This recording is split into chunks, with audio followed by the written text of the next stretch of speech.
fondasi yang penting dalam penyelenggaraan pemerintahan, di mana pengelolaan keuangan daerah itu meliputi seluruh kegiatan yang meliputi perencanaan, pelaksanaan, penatausahaan, pelaporan, pertanggungjawaban, dan pengawasan keuangan daerah. Daerah itu adalah seluruh kegiatan yang meliputi pertanggungjawaban, penatausahaan, dan pelaksanaan serta pengawasan terhadap keuangan daerah. Dan APBD ini berfungsi ganda sebagai instrumen kebijakan fiskal sekaligus sebagai dokumen akuntabilitas publik.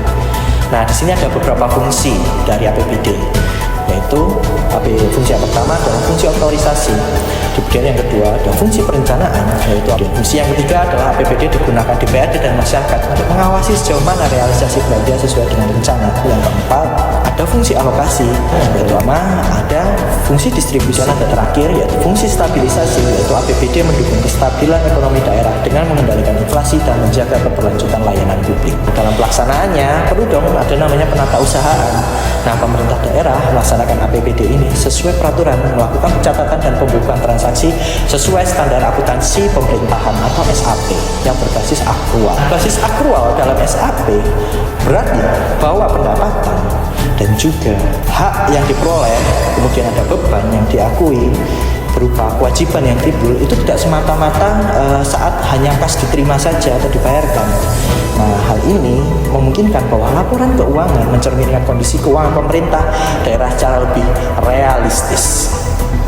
Oleh karena itu, instrumen penting lain dalam pengelolaan keuangan daerah adalah penerapan standar akuntansi pemerintahan atau SAP.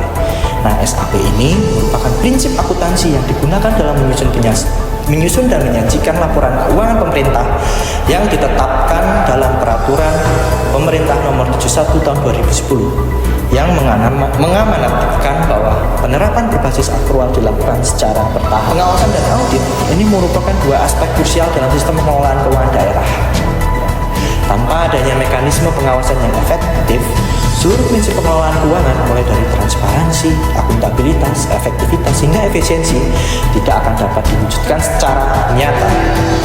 Oleh sebab itu, pengawasan keuangan daerah tidak hanya menjadikan kewajiban hukum, tapi juga menjadikan sarana untuk menjaga kepercayaan masyarakat terhadap pemerintah daerah. Kenapa sih BLUD itu hadir?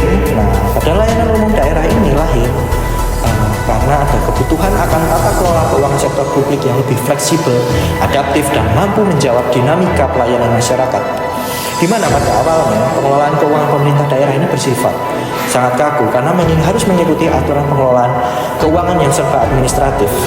Nah, hal ini seringkali menghambat instansi layanan publik, misalnya rumah sakit, puskesmas, lembaga pendidikan, yang harus memberikan pelayanan minimal, yaitu berupa pendidikan, berupa kesehatan, berupa standar untuk hidup secara cepat, tepat, dan berkualitas.